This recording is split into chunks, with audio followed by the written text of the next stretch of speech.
You came into this world as pure divinity. But the second you took your first breath, a machine started working to help you forget. They never needed to cage you. They just needed to erase your memory. The trap doesn't scream at you, it whispers. It's in the everyday routines you never challenge, the ideas that slipped into your mind before you could think, the goals they handed you like a script, everything built to turn the endless into something tiny, easy to control, easy to predict. But underneath, something's always been stirring. A quiet pulse beneath your everyday thoughts, a feeling that this whole thing is smoke and mirrors, and you're so much bigger than the story they sold you. This isn't about teaching you something new. It's about ripping away the illusion, so you can see what your heart always knew, but your mind was trained to ignore. That divine fire inside you never went out, and it's ready to burn bright again.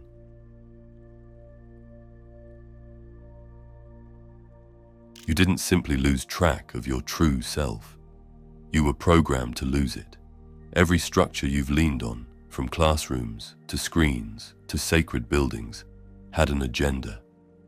It existed for one reason: to bury your divine essence beneath mountains of compliance, anxiety, and endless noise. The second words formed on your lips. They gave you lines to recite, lines about your identity, about reality, about boundaries, about what could never be.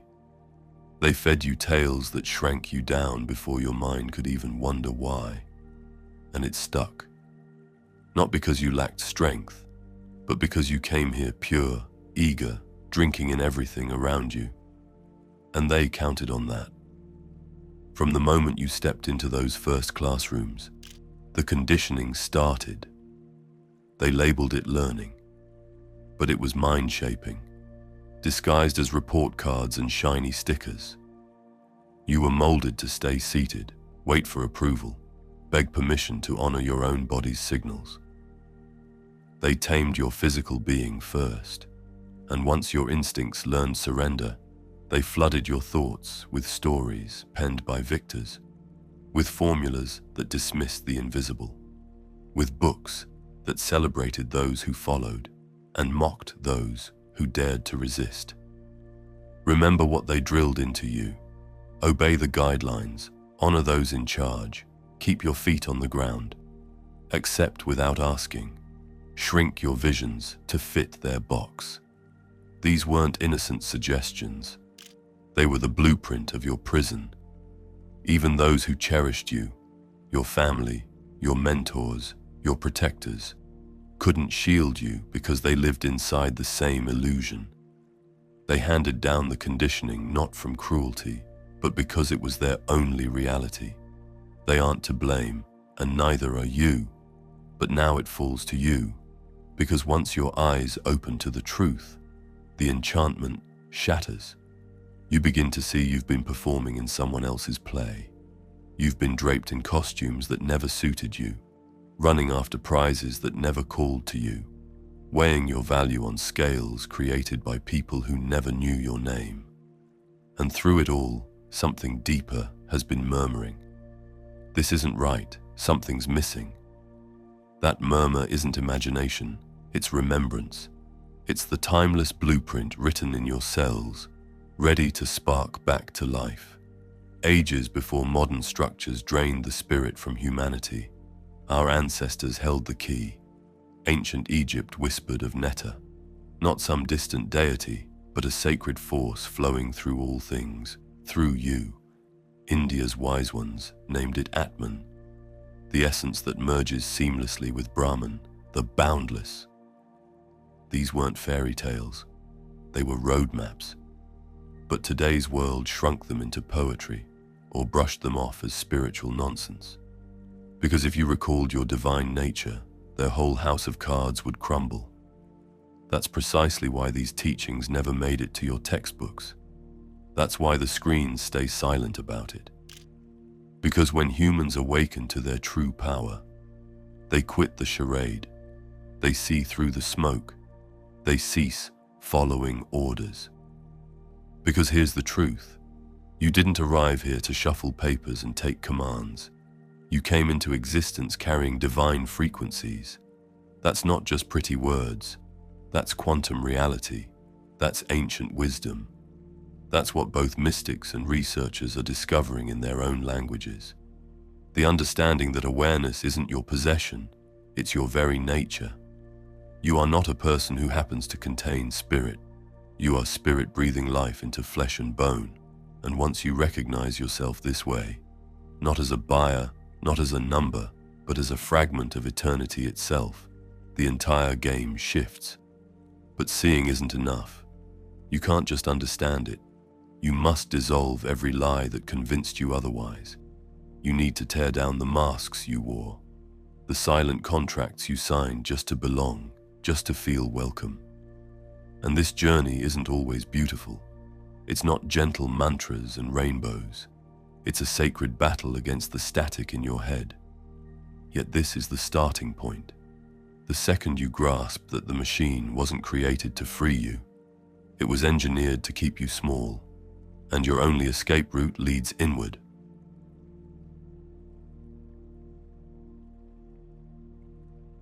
If there's one piece of your anatomy they hope you'll never discover, it's your pineal gland.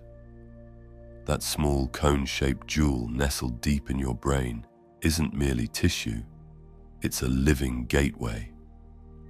What our ancestors honored as the inner eye, the throne of consciousness, the bridge connecting matter and spirit. Egyptian mysteries etched it into sacred stone. Eastern teachings created entire paths to awaken it. Descartes named it the soul's primary residence, yet today's textbooks barely give it a footnote. Why? Because igniting it ignites your true self, and your true self cannot be ruled. They can't have that. So they assault it methodically, toxically, silently. Notice the pattern. The everyday chemicals surrounding you weren't accidental choices.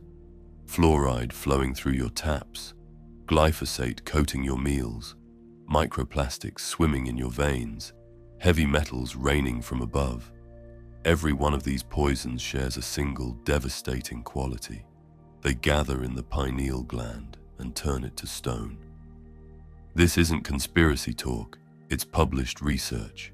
It's established fact, yet mysteriously overlooked, because accepting it would expose an assault on your awareness, an assault you never agreed to, an assault most never realize is happening. The pineal gland creates melatonin, yes, but that's kindergarten knowledge. During spiritual breakthrough, profound stillness, expanded consciousness, and sacred breathing, it becomes something else entirely. It transforms into a receiver, connecting you to vibrations beyond the physical realm. It's the mystic's direct line to what they name the sacred. It's the visionary's doorway to heightened perception, unshakable truth, and awareness that spans dimensions. What occurs when it hardens? You don't merely rest poorly, you sense less. You lose reception to the messages seeking you. The pathway linking your mass to your core fills with interference, and within that interference, the machine flourishes. That's the reason they spike your toothpaste with fluoride while preaching dental care. That's the reason they engineered food to be fast, irresistible, and poisonous. That's the reason your surroundings overflow with hormone wreckers and brain toxins. It's beyond physical wellness. It's about consciousness itself. You believe you're selecting morning grains, but you're being guided toward clouded thinking. You assume it's simply a beverage, but it's another round of spiritual numbness. Gradually, you quit wondering. You quit noticing the connections. You quit sensing the tug towards something greater. That's their victory, through patient, unseen erosion. And the paradox is, you still catch glimpses, even beneath those layers of stone, even smothered by decades of conditioning. A murmur persists within you. You still experience breaks, sparks, that odd feeling that you're built for more, that you're missing pieces, that existence stretches further, stranger, vaster than their version. That's your inner eye fighting to emerge. It's not gone, just sleeping. The reality that it's been targeted so accurately, so relentlessly, proves its true significance. Taking it back doesn't demand faith without evidence. It demands deliberate action. It begins by eliminating the toxins engineered to seal it shut. It grows through methods that activate, purify, and resurrect it.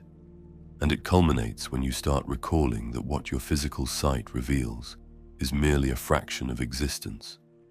You aren't confined to 5 ways of sensing. You aren't imprisoned in straight-line time. You aren't flesh containing consciousness. You are consciousness dancing through flesh, and the pineal is your transmitter. Once you grasp this, the entire landscape shifts. Dreams transform into communications. Meaningful coincidences become information. Inner knowing becomes navigation, not speculation. The haze begins dissolving, and suddenly you start witnessing existence not through their filter, but in its pure form, untamed, boundless, pulsing with life. You don't require substances to reach this state. You require focus, you require cleansing, you require commitment, and above all, you require hunger for truth that surpasses your need for ease. Because awakening isn't comfortable, but it's your only path to quit wandering through another's script for your existence.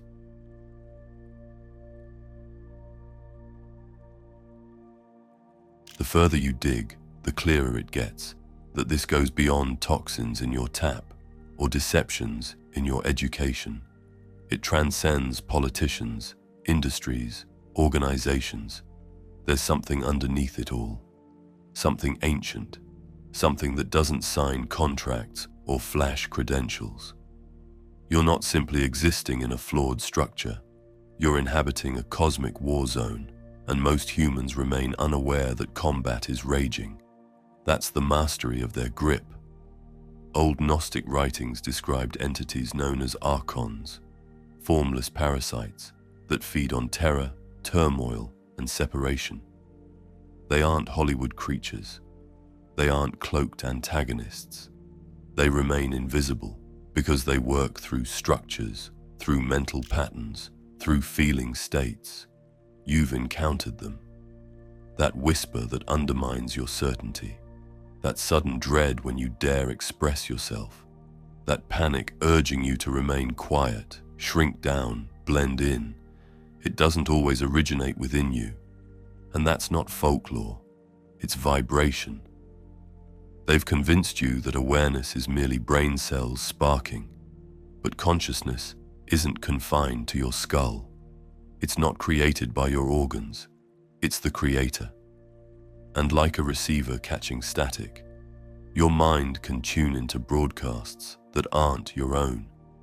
Dense frequency beings consume human feeling states, especially terror, disgrace, regret, and conflict. They're not seeking possession like movies portray. They need you scattered. Because when you're severed from your sacred nature, when you're trapped in spirals of worry and mental chatter, you're hemorrhaging power. That's their sustenance. And how do they maintain your condition? Through the frameworks that shape your existence.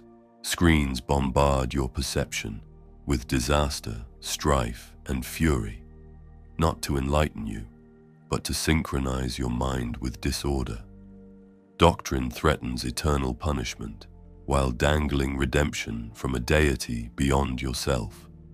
Schooling crushes creativity and prizes repetition. These systems weren't corrupted. They were constructed as manipulation tools, portals for spiritual drainage. These parasitic influences don't hold the reins directly, but they shape the blueprint. They murmur into the thoughts of those in charge. They spark the birth of laws, establishments, and diversions that maintain humanity's slumber. They don't desire people who practice stillness, who breathe with intention, who challenge everything, who recall their sacred heritage. They crave a triggered, depleted, overwhelmed population. too occupied with screens and strain to witness their own radiance fading. And you might believe this stretches too far, sounds too strange, crosses the line, but witness your surroundings. Why else would every facet of existence be engineered to scramble your perception rather than clarify it? Why else would compounds that elevate awareness be forbidden, while those that deaden it flood every corner? Why else would humanity's oldest consciousness-igniting emblems and rituals be ridiculed, outlawed, or hidden? It's because they understand the secret. Recall your essence. You disconnect from their feeding ground. You cease bleeding power through panic. You quit responding and begin witnessing. And when you witness without nourishing the terror, their entire matrix starts dissolving. This isn't about combat. This isn't conflict, as they've programmed you to see it. This is frequency warfare, and consciousness is your sole effective instrument. Because once you're awake, their hold evaporates, and what remains is something beyond their reach, your being. Archons exist. But how do they conquer? They don't through violence. They triumph through amnesia, through diversion, through inner uncertainty, their supreme achievement, persuading you their fantasy, while infiltrating every terror you harbor. But now you recognize the design. Once recognized, it cannot be forgotten. That's where sovereignty starts. Not faith, not revolt, simply clear vision. Perceiving past the mirage without getting snared within it. That is your protection, your blade, your transformation, from prey into beacon, one that radiates truth, not dread.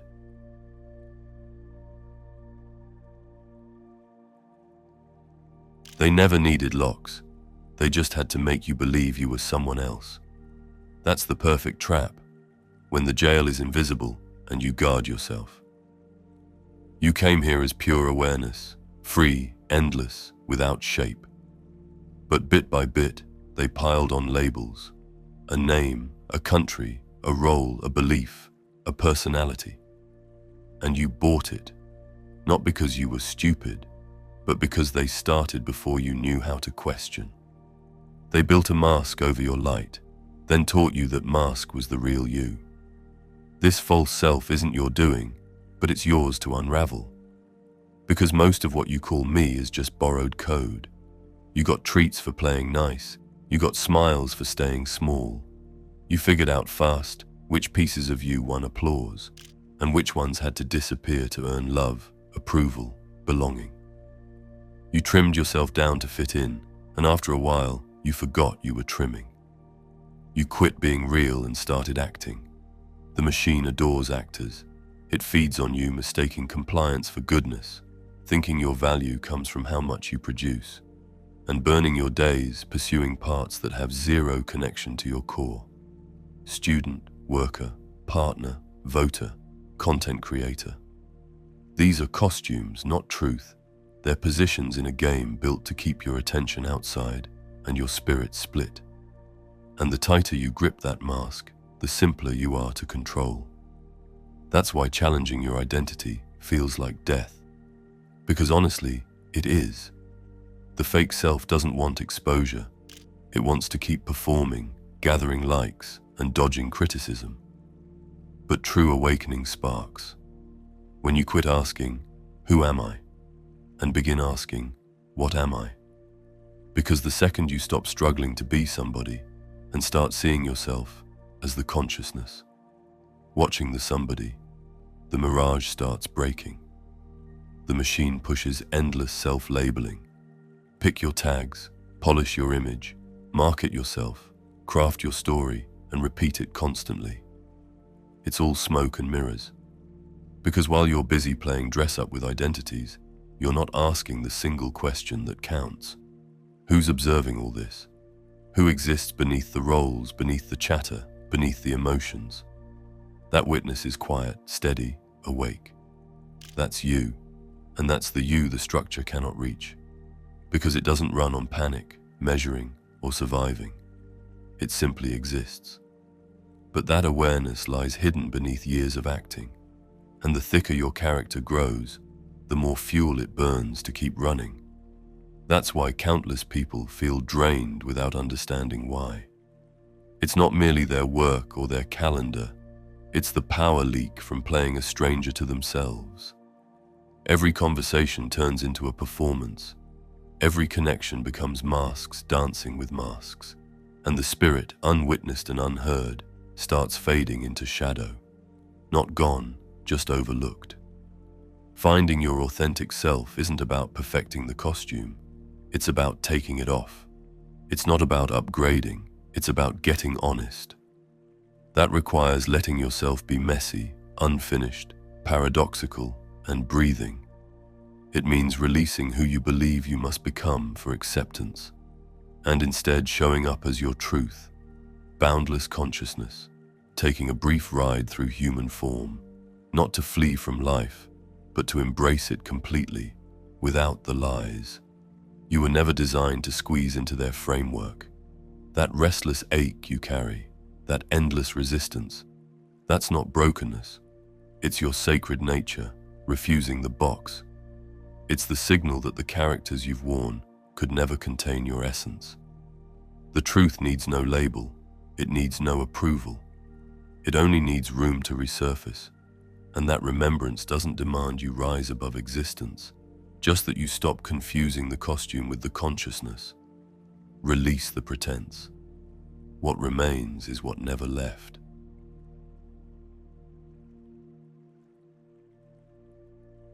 Spiritual emergence doesn't start in your thoughts, it starts in your flesh.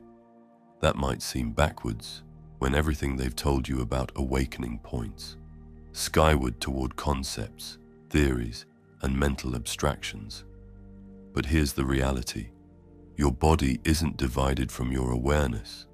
It is awareness crystallized into form, molded from radiance, sparked by frequency. And the structure understands this.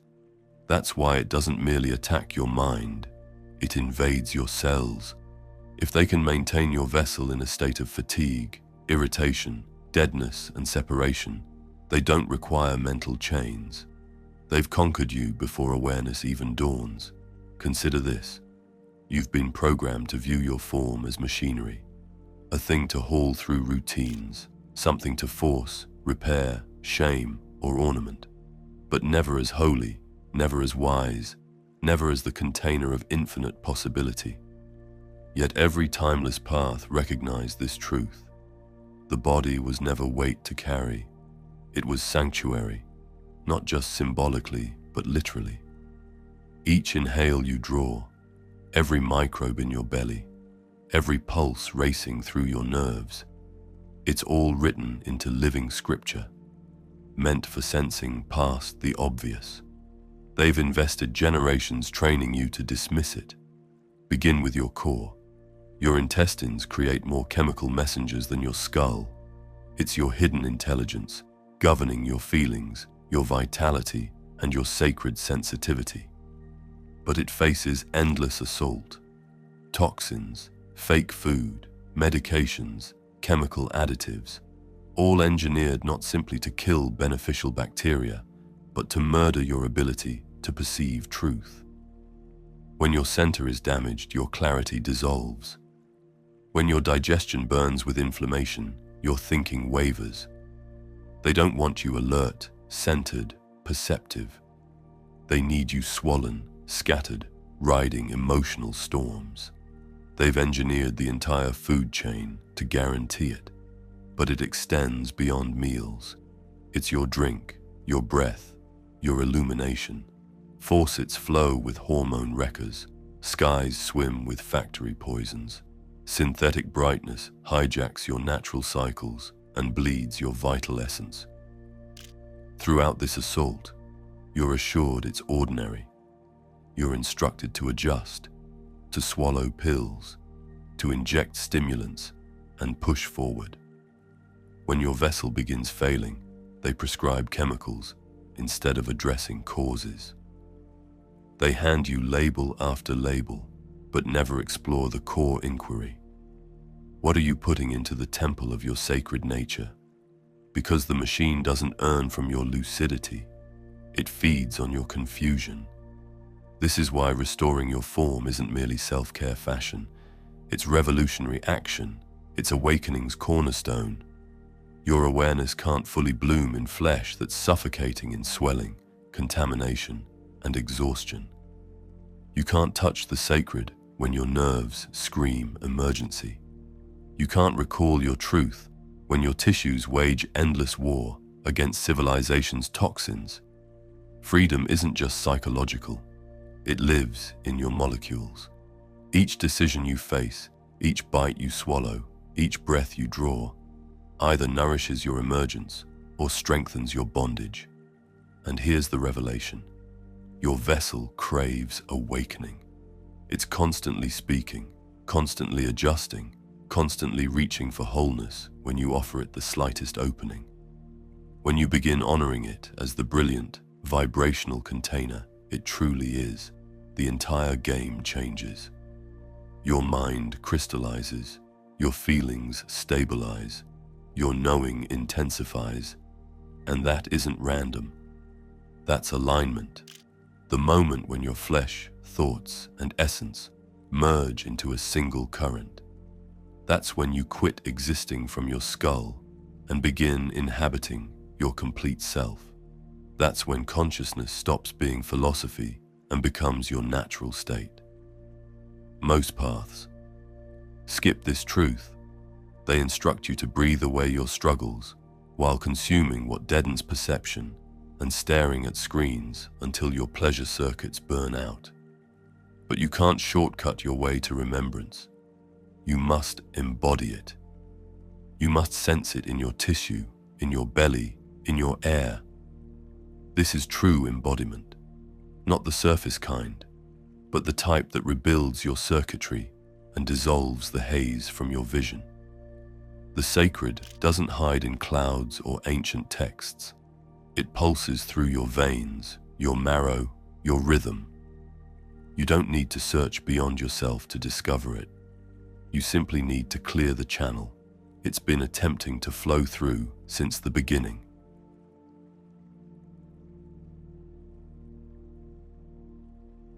The breath is beyond oxygen. It's a code. Each drawing in creates a gateway, each letting go a liberation. It's the most overlooked power in the mystic's arsenal because it's the most apparent, the most perpetual, and still, it's the most transformative. While reality conditions you to seek answers externally, your breathing has been silently carrying the secret to your freedom since birth. You simply lost the remembrance of its power.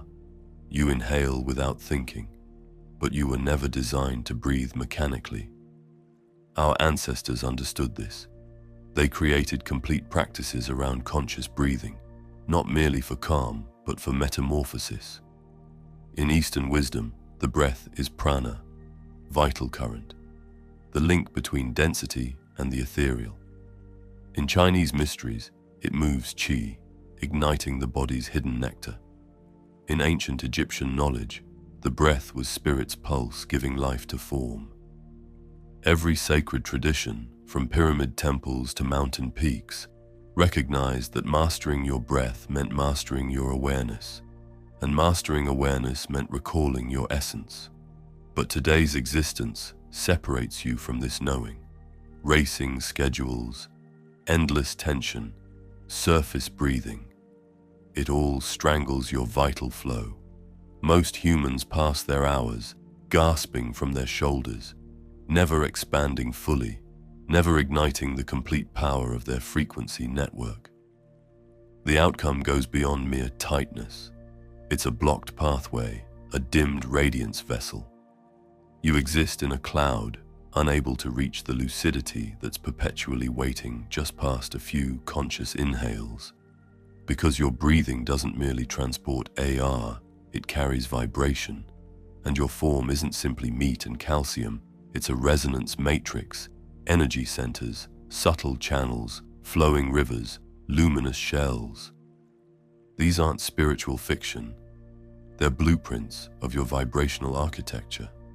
They reveal how vital essence, streams through you, and crucially, where it becomes trapped. Pain, terror, buried feelings, these don't simply disappear.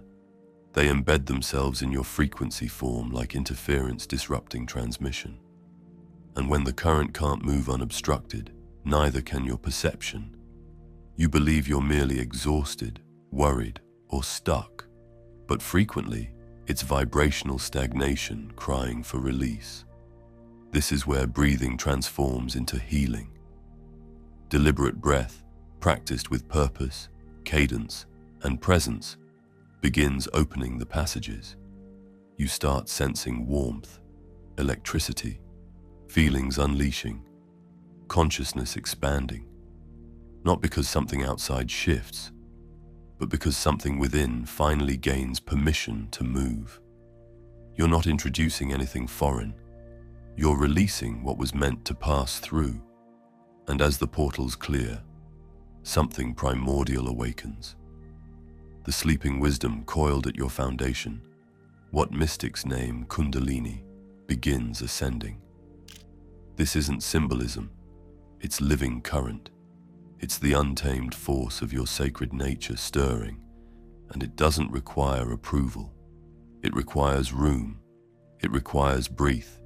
It requires you to quit giving away your sovereignty and begin wielding the instruments that have forever been as close as your next inhale.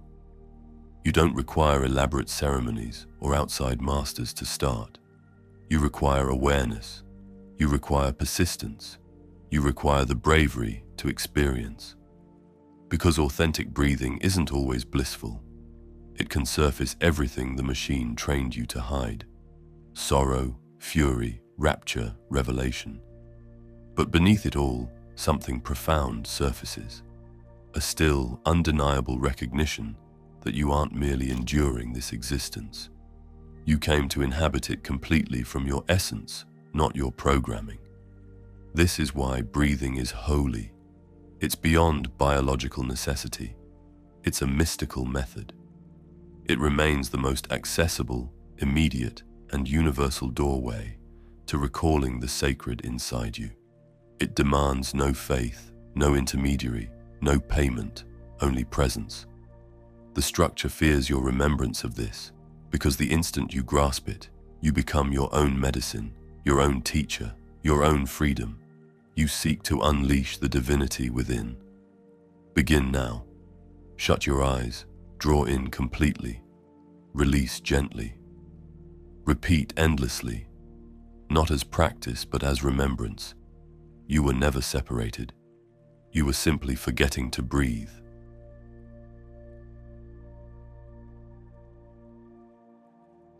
You don't require a stage hypnotist to exist in a spell. You're already under. Most humans drift through existence like performers who lost awareness. They're performing, trapped in rhythms so practiced they seem authentic. Rise, swipe, absorb, respond, collapse, restart. It's beyond routine. It's conditioning, not through violence, but through echoing. And the deadliest aspect, it masquerades as ordinary, as innocent, as simply reality. You believe you're creating your days, but you're actually reciting lines someone else penned. Society is the injection method. Each custom, each celebration, each daily pattern, they're not as natural as they appear. They were molded by design with intention. Examine closely. That classroom chime you obeyed wasn't merely marking hours. It was behavioral programming. Pavlov sounded a tone, and animals drooled. The machine sounded its tone, and you shifted, not from choice, but from training. And it didn't end with your diploma. It simply morphed. Now the chime is your morning alarm, your message alert, your feed refresh, all crafted to maintain your attention outward and your essence vacant. You're endlessly responding, never completely aware, never truly inhabiting now. That's not coincidence, it's architecture. The more scattered your focus, the fewer questions arise. The more hurried you remain, the less space exists to stop and wonder, does any of this belong to me? Consider the festivities, meant to honor existence, connection, and kinship, transformed into ceremonies of owing, excess, duty, and strain. You're commanded to appear, empty wallets, act joyful. If you refuse, you're the stranger, the troublemaker, the flaw. Witness the blueprint. Winter shopping frenzies disguised as generosity, romance turned into price tags, autumn celebrations worshipping disguises. But the greatest disguise is pretending any of it holds meaning. These aren't gatherings. They're diversion rituals, looping ceremonies that chain you to the performance. Purchase, comply, fit in, grin for the camera, upload it, count hearts, and label it living. This isn't about judging involvement. It's about witnessing clearly. Because once you spot the conditioning, you're no longer entranced by it. You can still attend, but from consciousness, not sleepwalking. And that's the transformation. The structure dreads most, not fighting, not revolting, but stepping out of the spell. When you cease acting for phantom audiences, when you quit hunting validation through customs that empty your spirit, you recover something they can't market: being here. Even words themselves weave the illusion. Statements like, "That's just reality," or "Be practical," aren't descriptions. They're incantations, small contracts that seal you in boundaries. Each repetition strengthens the prison, and the prison turns transparent, which makes it unbreakable. Until you begin hearing, not just others, but the language flowing from your own lips. Are these your thoughts, or did you absorb them from humans who never examined them either? And consider the workplace ceremonies, the daily huddles, the metrics worship, the relentless grind doctrine disguising exhaustion as achievement. These aren't roads to fulfillment. They're hamster wheels engineered to keep you depleted enough to obey, yet operational enough to persist. You're not flourishing in this framework, you're enduring it. And they'll preserve this arrangement while you keep confusing schedules for purpose, habits for liberation, and motion for worth. But underneath the static, a frequency persists, a quiet vibration in your consciousness that something's wrong, that this isn't existence's true shape, that perhaps, possibly, you're inhabiting another's blueprint of what's real. That murmur isn't fantasy. It's your wisdom, your expanded awareness, your sacred essence knocking from within, inviting you to witness, to halt, to interrupt the pattern just long enough to recall who you existed, as before the program was downloaded. The spell only functions when you're unaware it's a spell, and society only controls you when you think it's your creation. But it isn't. It was delivered to you, sold to you, hammered into you, and the instant you cease swallowing it whole is the instant you begin writing something different, something authentic, something birthed from your core, not from repetition. You don't need to flee existence. You simply need to awaken while standing in it.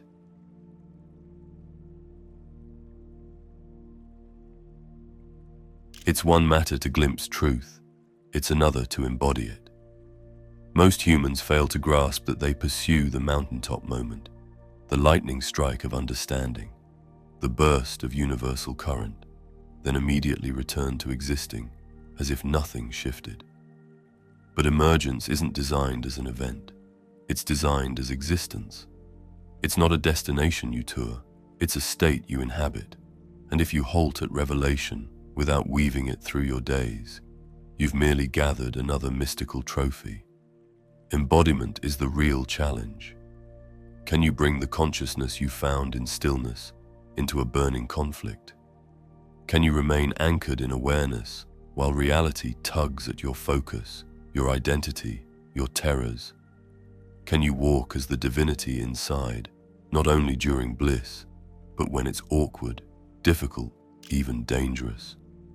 That's the edge where most retreat, precisely when living it starts. Because existing from your sacred nature requires shattering every contract you signed while unconscious. It demands abandoning masks that earned you acceptance. It requires releasing ambitions born from lack. It means moving through existence with radical ownership that the false self despises. The divine presence within doesn't participate in hierarchy theatrics. It needs no cheering. It doesn't calculate value through hearts, subscribers, or bank accounts. It's clear, silent, constant being. And it either flows through your actions or gets smothered beneath them. Reality doesn't crave more enlightened concepts. It craves more enlightened humans who appear transformed in their connections, in their labor, in their moment-to-moment choices. Not as performance, but as rooted, stable presence that emanates authenticity. When you inhabit your sacred essence, you don't require announcements. It radiates. You enter a space and your energy communicates, not from superiority, but from alignment. No costumes, no acting, simply harmony. Simply the vibration of someone who's recalled their truth and chosen to exist from it. This is where transformation ignites, not through external approval, but through inner uprising. You cease allowing what depletes you. You quit compressing yourself into boxes that demand you darken your radiance. You abandon finding refuge in muteness. Instead, you exist boldly. You voice with precision. You act with intention, and you transform into a reflection, disturbing for some, freeing for others, because your embodiment awakens memories of what they've buried within themselves. And this isn't about flawlessness, it's about authenticity. The mask craves looking awakened. The essence simply craves liberation. And freedom doesn't always appear elegant. Sometimes it's chaotic, sometimes it's clumsy, sometimes it's speaking difficult truths, choosing paths others reject, or standing solitary in your knowing. But when you select embodiment, you quit selling your wholeness. You cease awaiting approval. You stop betraying yourself for ease. That's the ultimate revolution in a reality constructed from mirages, existing as your raw, wild, sacred self, not merely in solitude, not only in protected circles, but universally. Because the structure doesn't dread your philosophies, it dreads your living proof. It trembles before the human who doesn't merely understand their divinity, but breathes it through each moment, through their language, through their patterns, through their being. You don't require another mystical peak. You require a mystical backbone, one that holds you when familiar structures crumble, one that navigates you through the chaos, one that anchors your truth even when everything external attempts erasure.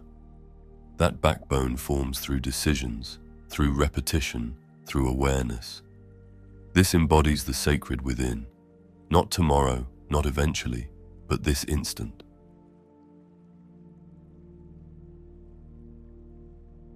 There's an instant in every awakening path when you cease seeking, not from surrender, but from finally recognizing nothing was absent.